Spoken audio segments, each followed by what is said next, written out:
This is Fintan. This is his 9-bed hotel in Blackpool. So we're just going to show you around. Walk this way.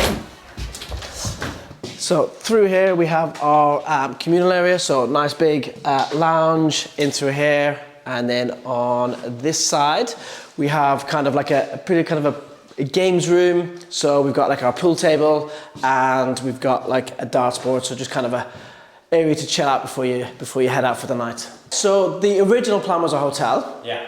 But then as we looked at the market, obviously Blackpool does have a lot of hotels in the area. So we thought, let's try and do something different. So we've gone with a different strategy where you can actually rent out the whole house. So like just a big service accommodation property. Because it used to be a B&B, so it has got a big kitchen. So you've got a commercial kitchen, you've got everything that you need.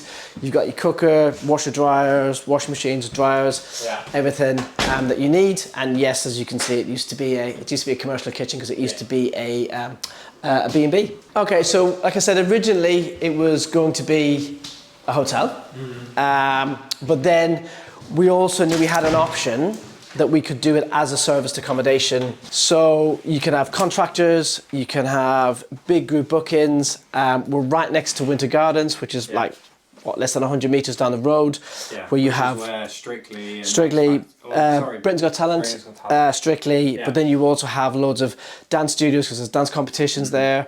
You also have theatre where they come and they'll do stuff for like weeks on end, so they could have big group bookings where they're right next to the venue. The peak months you'd be looking at more like 600, maybe 650 on the night. So basically 2 nights covers our rent, which for the whole month, which is good. Yeah, which is good. So there's 350 million apparently in the pipeline. So there is again, literally 100 meters down the road, a Marriott hotel. But people might see that as going but not really, because it's not the same.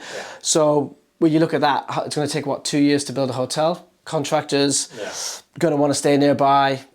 So for us, if we can have those, we've already messaged the company. Well, you can take a year-long booking on contracts. Yeah, 100%. Monday to Thursday, weekends, contractors come back in on Monday. So that would be a dream if that happens. There's also then the new university, which is the Multiversity. That's been built. That's due in for this year as well. And then we've got our other family room at the front of the property. So again, this is some bunk beds. And obviously parents' bed on here as well. So, and then we've got a nice little view of the tower. So Blackpool Tower is literally like across the road.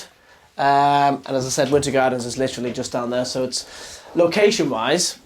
Oh, it's a 10-minute walk from the station as well. Yeah, a 10-minute walk from the station, and you're like 10 minutes from the beach. So it's good, and I say Winter Gardens is a massive bonus for us. And what's the kind of story of this hotel and how you even managed to get it in the first place, and the landlord situation? Because a lot of people would ask, how do you get a landlord who's got a hotel to then rent it to you? Yeah. So what's that story? So, we actually had another hotel, which the other end of town, which we were looking at, but that was a massive project, and we were kind of getting messed about with it. So in the end, I was just like, look, I'm not waiting around. My goal. I was like, I need to get something on the books, and I need to get started. So then we came across this other one, and this guy he's an investor from London. Okay. So he's just bought the property. He's not interested in running it. He just wants to rent it out.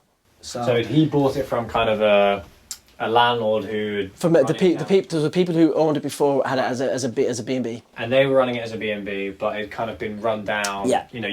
We'll show some of the before and after. We've done a lot of work on this, and we'll show one of the work in progress rooms in a minute. Yeah. So they kind of run it down and weren't really running it properly anymore.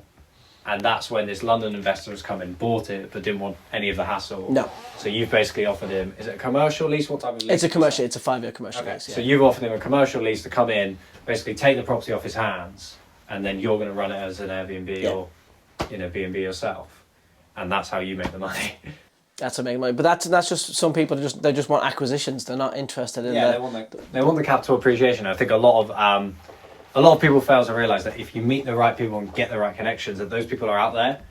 Commercial leases on all types of buildings is very normal, but when you're dealing with rent-to-rents, people will say, oh, it's really hard and that kind of stuff. You just have to be looking in the right places for the right people. Yeah.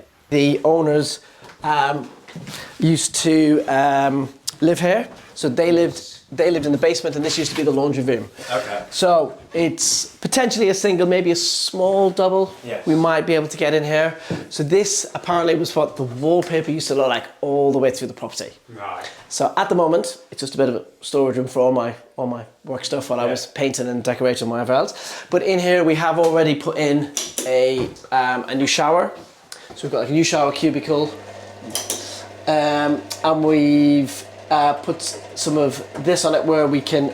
The plan would be that we could eventually, over time, is do all of the en-suites because they are quite dated in terms of the tiles and stuff. So that would be an ideal, but that's probably something a year, maybe even further down the line. But yeah, we would look at doing that cladding, which just makes it more neat and more kind of modern. On this hotel, give me the breakdown of the figures. So, what did you pay in a deposit? Did you have any grace period? Your rent? How much you've made so far, and what are you expecting to make?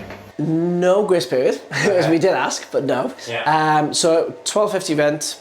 We paid a £5,000 deposit. Okay. And then we didn't unfortunately get a grace period with it. Yeah. But like we were just saying as we were talking about the price of the rooms, it just means we're a 2-night booking at the weekend. That basically covers the rent. Bills are, we've managed to secure a small business rate relief, so we don't pay any business rates. Yeah. We have locked in with a utility company, so we know for the next year our utilities is 213 quid for gas. So cheap for us property this size. So that's already locked in for 12 months. So we know for that, for what we're set for the rest of the week. And then obviously top of that, you've just got your cleaners and then obviously maintenance. So your fixed cost is basically £1,500 pretty much, yeah. And so far you've done £15,000 worth of booking in 10 days? Yeah, 14,880.